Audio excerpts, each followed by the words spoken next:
process? Yeah, I'm feeling really good. I think I'm just trying to get full clearance for Saturday, but so far so good. How frustrating was it for you to recover from one and then immediately have another? You have no idea. I felt good coming in training camp. Felt like I was in the best shape I've been in since being in the league. Kind of getting the flow with the team. Then you get hurt pretty bad, torn up ankle. Maybe came back a little bit too soon, freak accident. So really can't control it. So I just got to keep controlling what I can control. And that was bringing energy to my team. And so I'm still going to do that regardless of where I'm at. What have you been able to do in the interim to try to keep some cardio, try to get shots up, if anything? Yeah, when the situation I have going on, you have to be a little bit careful with it. But I think I've been progressing really well every single day, and I'm pretty much full go now. So that's that. I know you talked about getting your lungs under you after you drank the first time. Has it been about the same process the second time? Yeah, I think so. And it's when you've been out for a little bit, it's just kind of getting your flow back, right? Getting your rhythm, getting your chemistry, especially with the team that you haven't really played with much. It's trying to learn how they're moving and how they're clicking. Then you kind of throw me and Caitlin back in there, and then it's like we're starting from square one again. And so that's the fun thing about this team is that we roll with the punches. We're trying to get all that stuff out of it at the beginning of the season so we can peak at the right time.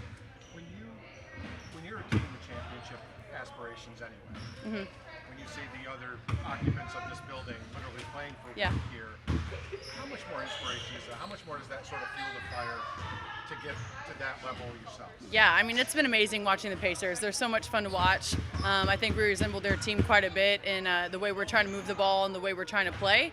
But honestly, that's big picture. We need to go day by day. This team needs to focus on what we did today, learn from it, and come back tomorrow and be better. And so for us, we know the big picture goal, but you got to stack the days, and that's what we need to work on.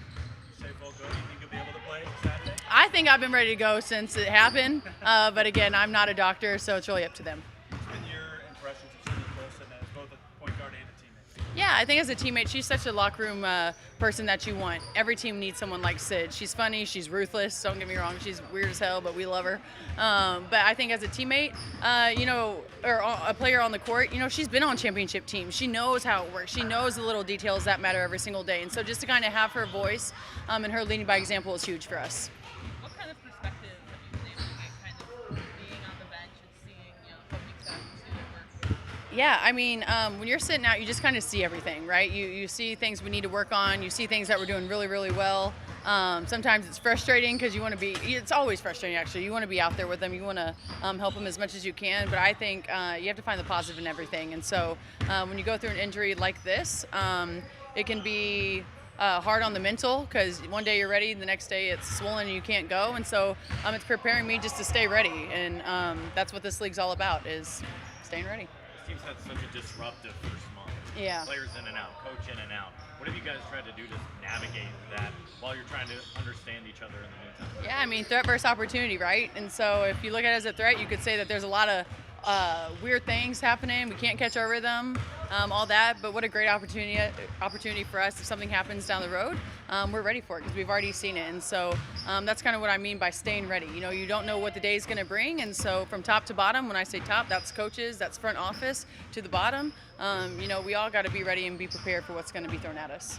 Routinely, the injury updates. What were Caitlin and Sophie able to do today, and how do you anticipate their status? Well, yeah, I mean, we limited their reps, but really tried to get them up and down the floor a little bit, starting to try to get into game rhythm, game speed, game pace, timing a little bit off, rhythm a little bit off, but continuing to try to work them in as much as we could. How have you tried? It's been such a disruptive first month. How have you tried to help this team navigate that? Yeah, I mean, I think the biggest thing is just understanding that, we have opportunity to grow through some circumstances that might not be ideal. The ball's getting in other people's hands outside of Caitlin because she's not on the floor, and how are we able to get one another in positions to be successful? Players are getting minutes that might have been limited with both Caitlin and Sophie out. I think the other piece is really balancing overuse for players like Kelsey and Lexi, and trying to get them rest and things like that. But we got to maintain perspective. We can only control what we can control, and we want to make sure that we're still continuing to grow and get better in areas. And then when we reintegrate them, then we have to be patient and give grace while allowing ourselves to continue to grow now with them. And you talked about finding an identity with Caitlin out for these past 2 weeks and kind of getting more people those ball handling, reps. Just how have you seen that grow in the past couple weeks? Yeah, I mean, certainly, Sid's been given more of an opportunity. We had Ari in there as well. Prior to Sophie's injury, Sophie was doing that as well.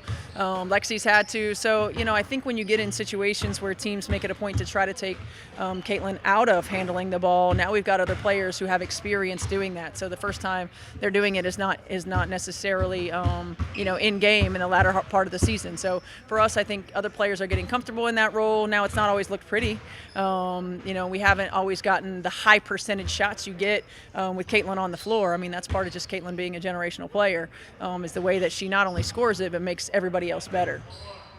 Sophie also talked about maybe she came back a little bit too early after her first ankle injury and then re-aggravated this. So how are you trying to be cautious with her, especially coming back after this point? Yeah, I think the biggest thing is just listening to the training staff and trusting our gut when we get her out there and see her moving, and if there's any sort of questions or hesitancy in movement patterns and in the way that whatever the sports science pieces that we have tell us that maybe she's not balanced or unequal, that we scale it back a little bit and that we be patient on that. And the first time that she's out there isn't a game, right? It's working her way back in practice.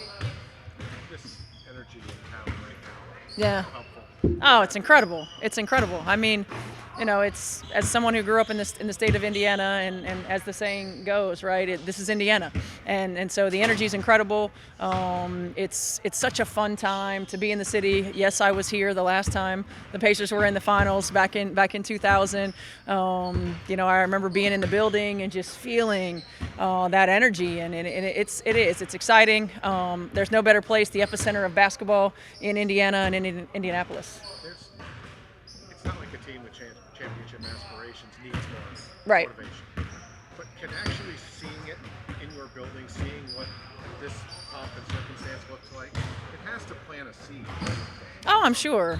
And I also think seeing the way that the Pacers have done it, right? The way that they've built and rebuilt with the roster, and the patience that they've shown in the roster and in roster movement, the adversity that they faced early in the year, the growing from being this fast, exciting offensive team a year ago to being a solid defensive team that has won playoff games for them. Won regular season games, won playoff games when the offense wasn't necessarily flowing. I mean, two of the elite point guards in the game on either side. So I think there are so many things that we can take from this Pacers run. The resilience that they show throughout the course of a game. I mean, no deficit is too much. They stay the course. They play the same way. I mean, all these are great lessons for us to see right here in our building.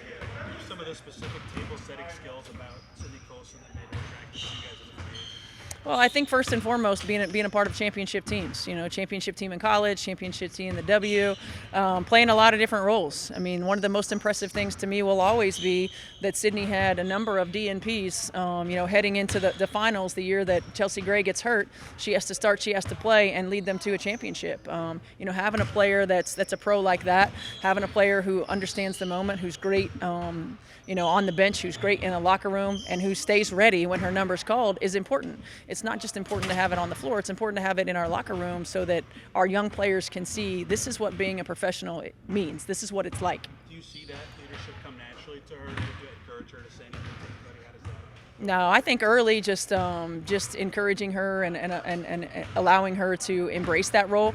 You're not sitting back and waiting, but now you see it. I mean, Sid is like another coach on the floor. Every time she's starting to say something, in a huddle or to a teammate or out there while we're doing a drill, I keep thinking to myself, I know she wants to be a comedian, but she'd make a hell of a coach. Without knowing the ins and outs of how you do things here, how much do you, the player's always going to say, I'm ready to go. How much do you trust the player input when you're deciding whether it's time to bring someone back? Well, there's time to what? When it's time to bring someone back or not from injury? From injury? The player's always going to. Yeah, I mean, being a former player myself, we're always sometimes a little too ambitious. So I think number one, we watch and we observe. Number two, really rely on the training staff. I mean, the health and wellness and safety of our players long term is the most important thing. And three, as we're evaluating practice, it's like, okay, if she doesn't look like she's moving great, then we'll pull her out a few reps and we'll see. We'll limit the minutes. I mean, and it's not just coming back and playing in the game. It's okay. Well, is it smart of us to play someone for 5-6 minute stretches instead of 2 or 3 minute stretches as they're working their way back, so that we don't have any other setbacks? I mean, now it's not just about the basketball portion. Now it's reconditioning to what it means to play a game of basketball.